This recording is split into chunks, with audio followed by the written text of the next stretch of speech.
While everyone has their eyes glued to the RBA's cash rate, a much bigger handbrake was quietly pulled by APRA on February 1st. If you're planning to buy your third, fourth, or fifth property this year, you might find that even if you can afford the repayments, the bank simply says no. It's called the 6 multiples debt to income limit. For the first time, the Australian Prudential Regulation Authority is forcing banks to limit the amount of high leverage debt they hold. Today, I'm breaking down why this rule was designed specifically to cool down investor activity, and more importantly, how savvy investors at Buyers Club are using the new build exemption to bypass these limits entirely. I'm Roy, and this is Roy Talks Property. If you want to know how the big money stays in the game when the rules change, hit the subscribe button. Let's look at the mechanics. As of this month, banks can only allow 20% of their new home loans to go to borrowers whose total debt is 6 times the gross annual income or higher.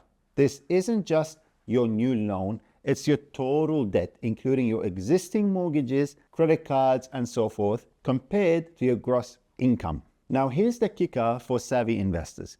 APRA data shows that while only 4% of owner-occupiers hit the 6 multiple limit, over 10% of investors are already sitting in that high DTI zone. Because investors use tax-effective strategies like negative gearing, the tax cash flow often looks great. But APRA doesn't care about your tax return. They only care about your gross income. This means a bank could genuinely love your application, but if you've already hit their 20% quota for the quarter, they will knock you back simply because they don't have the capacity. But it's not all bad news.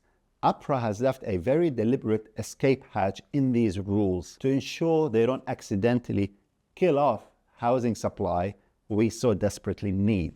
They have exempted 3 categories: bridging loans, purchase of new dwellings, and construction loans. If you are buying a brand new apartment or building a dual occupancy property, your loan doesn't count towards the bank's 20% high DTI limit. At Buyers Club, we are seeing savvy investors pivot their 2026 strategy towards these supply side assets for this exact reason. By targeting new builds, they aren't just getting better tax depreciation, you are literally ensuring you can still access the credit you need while the established market gets squeezed by the 6 multiple DTI income cap. Another trend we're tracking in 2026 is the flight to non-ADIs. APRA's 20% limit applies to authorized deposit-taking institutions, essentially the big banks. Many non-bank lenders and private credit funds aren't subject to these specific macroprudential caps. This is where your broker becomes your most valuable partner. If your current bank tells you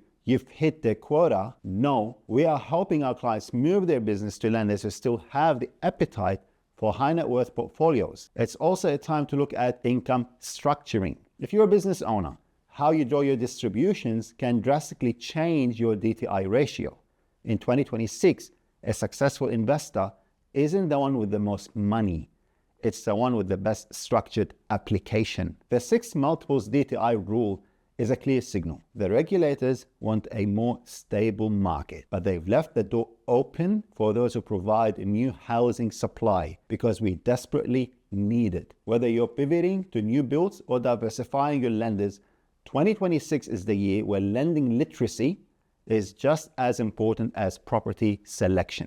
If you're worried about your current portfolio hitting its debt to income ceiling, reach out to us at Buyers Club. We can audit your borrowing capacity and show you the specific DTI exempt opportunities hitting the market right now. And don't forget, subscribe to my channel, and I'll see you in the next video.